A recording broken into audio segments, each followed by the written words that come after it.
எல்லாருக்கும் வணக்கம். இந்த ப்ராப்ளம் சால்வர்ஸ் லேப் வீடியோவில் நம்ம கேக்கை நிரப்பு அப்படின்ற இந்த லெசன் தான் பார்க்க போகிறோம். இது ஃபில் த கேக் அப்படின்னு ஆங்கிலத்தில் பேர். ஸோ இந்த கேக்கை நிரப்பு அப்படின்ற லெசனை நம்ம நம்ம பாடத்தை நடத்த போகிறோம். முதல் பகுதி அண்ட் இரண்டாவது பகுதி. ஸோ நம்ம முதல் பகுதியை ஃபஸ்ட்டு பார்க்கலாம், அதுக்கடுத்து இரண்டாவது பகுதியை பார்க்கலாம். முதல் பகுதியோட நிகழ்ச்சி நிரல். இதில் பின்னங்களை நம்ம திருப்பி பார்க்குறோம். பின்னங்களோட பெயரை வந்து திருப்பி பார்க்குறோம். அதற்கப்புறம் விளையாட்டை அறிமுகப்படுத்துகிறோம். பிறகு விளையாட்டில் சரியான நகர்வு அப்படின்னா என்னன்றது பார்க்குறோம். அதுக்கப்புறமா டெமோ ரவுண்டு 1, அதுக்கடுத்து ரெமோ ரவுண்டு 2 அப்படின்றது 1. பிறகு மாணவர்கள் எல்லாருமே விளையாடுற மாதிரி விளையாட்டு சுற்று அப்படின்னு தான் நம்மளோட முதல் பாடம் போகுது. இந்த முதல் பாடம் ரொம்ப ஸ்லோவாக தான் போகும். முதல் பாடம் ரொம்ப ஸ்லோவாக, மாணவர்கள் விளையாட்டை நல்லா தெரிஞ்சுக்கிறதுக்காக ரொம்ப ஸ்லோவாக தான் போகும். ஸோ அப்படியே நம்ம கொண்டு போகலாம். ஸோ இந்த லெசன் நம்ம முதல் பாடத்தை ரொம்ப தெளிவாக பார்க்கலாம். ஃபஸ்ட்டு பின்ன பெயர்கள். 2 கேள்வி கேட்குறோம். முழு கேக்னா என்ன, எல்லா வடிவத்தையும் வச்சு ஒரு கேக் காட்டுங்க அப்படின்னு சொல்லிட்டு கேட்குறோம். அவங்க எல்லாருமே இந்த மாதிரி 3ஐயும் காட்டுவாங்க. ஓகே, இப்போ ஒவ்வொரு கேக்லேயும் அந்த ஒரே ஒரு பீஸுக்குரிய பெயரை சொல்லுங்க அப்படின்னு சொல்கிறோம். அவங்க எல்லாருமே இந்த பேர் அப்படின்னு சொல்லுவாங்க. பிறகு இதுலேயே வந்து இந்த ஒரு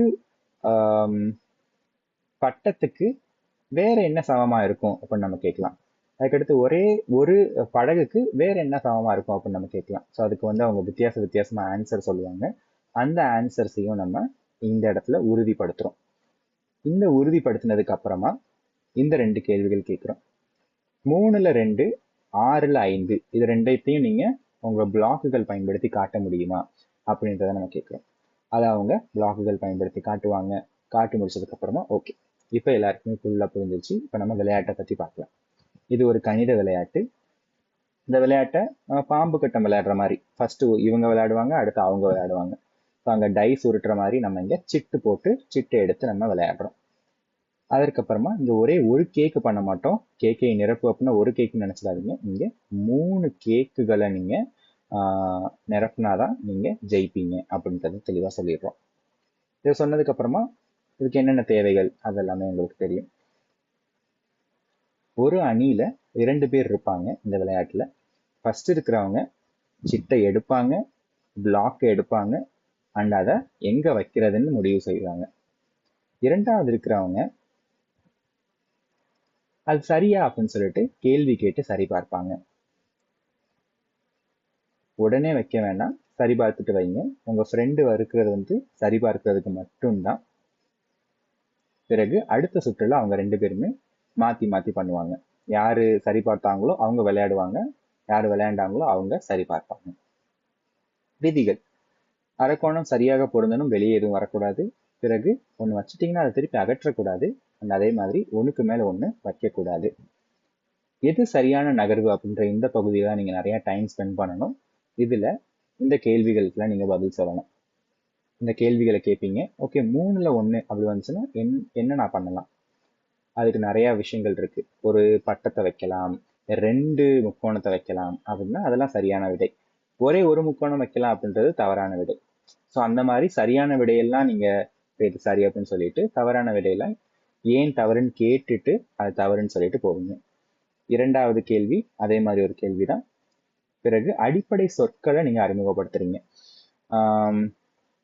அதே பின்னம் வேறு அமைப்பு அப்படின்றது ஒண்ணு. இந்த இது பார்த்தோம் அப்படின்னா 3ல் 1 அப்படின்றது பட்டம் அப்படின்றது ஒரு அமைப்பு. அதுக்கடுத்து 2 முக்கோணம் அப்படின்றது ஒரு அமைப்பு. ஆனா ஒரே பின்னம் தான். முழுமையான கேக் அப்படின்னா இடைவெளி இல்லாமல் 1க்கு மேல 1 இல்லாம இருக்கிறது தான் முழுமையான கேக் அப்படின்றதையும் சொல்றோம். பிறகு டெமோ 1 ஆரம்பிக்குது. இந்த டெமோ 1ல் நீங்க ஆசிரியர் அண்ட் ஒரு மாணவர் இருக்கிற மாதிரி ஒரு குழுவும், மாணவர் 2 பேர் இருக்கிற மாதிரி ஒரு குழுவும் வச்சு விளையாடுறீங்க. ஒரு எடுத்துக்காட்டுக்கு, எனக்கு சிட்டுல 6ல் 2 வருது அப்படின்னா அந்த ஆசிரியர் வந்து இந்த மாதிரி அவங்களோட இதுல அவங்க செய்வாங்க. அதுக்கு அடுத்து வர்ற சிட்டுல வந்து அந்த அணி 2 வந்து செய்வாங்க. ஸோ இதுல அந்த பணியை அவங்கவுங்க பணியை அவங்க ஒழுங்கா பண்றாங்களா அப்படின்றத ஆசிரியர் பார்த்துக்கணும். சிட்டு எடுத்து வைக்கிறவங்க கரெக்டா வைக்கிறாங்களா, கேள்வி கேட்கிறவங்க கேள்வி கேட்கறாங்களா அப்படின்றத பார்த்துக்கணும். பிறகு 2வது அமர்வு நடக்குது. அது வந்து டெமோ, 2வது டெமோ தான். இதுல 2 மாணவர்கள் வந்து விளையாடுவாங்க. மொத்தம் 4 பேர் வந்து விளையாடுவாங்க. அதை எல்லாருமே கவனிப்பாங்க. பிறகு இந்த அமர்வு மாணவர்கள் பண்ணும்போது வழிமுறைகள் நமக்கு தெளிவாக சொல்லிடணும். ரெண்டு ரெண்டு பேரா விளையாடுறீங்க அப்படின்றத தெளிவாக சொல்லிடணும். இந்த விஷயத்தையும் நம்ம தெளிவாக சொல்லிடணும். பிறகு மற்ற அணியோட விளையாடுறதுனால கவனமா விளையாடுங்க அப்படின்றதையும் நம்ம சொல்றோம். விளையாட்டு சுற்று நடக்குது. விளையாட்டு சுற்றுல அவங்க 15 நிமிஷம் எல்லாருமே விளையாடுவாங்க.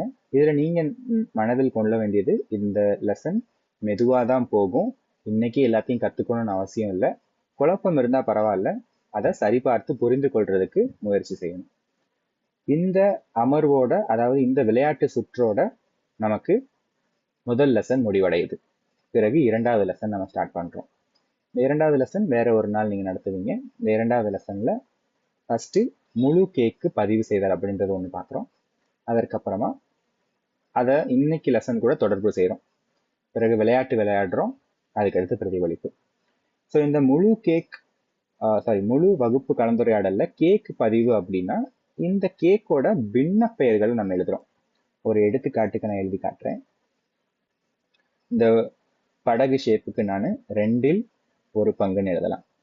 அதே மாதிரி இந்த பட்டை ஷேப்புக்கு நான் 3இல் 1 பங்குன்னு எழுதலாம். அதே மாதிரி நம்ம முக்கோணத்துக்கு 6இல் 1 பங்குன்னு எழுதலாம். இது எல்லாம் சேர்ந்ததுனால தான் எனக்கு ஒரு முழு கேக்கு கிடைச்சிருக்கு. ஸோ அந்த ஒரு விஷயம்தான் நம்ம பதிவு அப்படின்னு நம்ம சொல்றோம். அந்த பதிவு எழுத சொல்லி நம்ம மாணவர்களை கேட்குறோம். ஸோ இது அவங்க விளையாடும் போது அவங்க பண்ற எல்லா கேக்குக்குமே அவங்க பதிவு செய்வாங்க. இந்த பதிவு அப்படின்றத நம்ம இது பண்ணதுக்கு அப்புறமா அவங்களுக்கு நினைவூட்டுறது, விதிகளையும் சரியான நகர்வுனா என்ன அப்படின்றத நினைவூட்டிட்டு அவங்கள விளையாட சொல்றோம். விளையாடுவாங்க. ஒரு 30 நிமிஷத்துக்கு விளையாடுவாங்க. விளையாண்டதுக்கு அப்புறமா இந்த பிரதிபலிப்பு கேள்விகளை நம்ம கேட்குறோம். கேட்டுட்டு இதுக்குரிய கலந்துரையாடல் பண்ணிட்டு இந்த இரண்டாவது லெசனையுமே நம்ம முடிச்சிடுறோம். அதோட இந்த லெசன் முடியுது. தேங்க்யூ.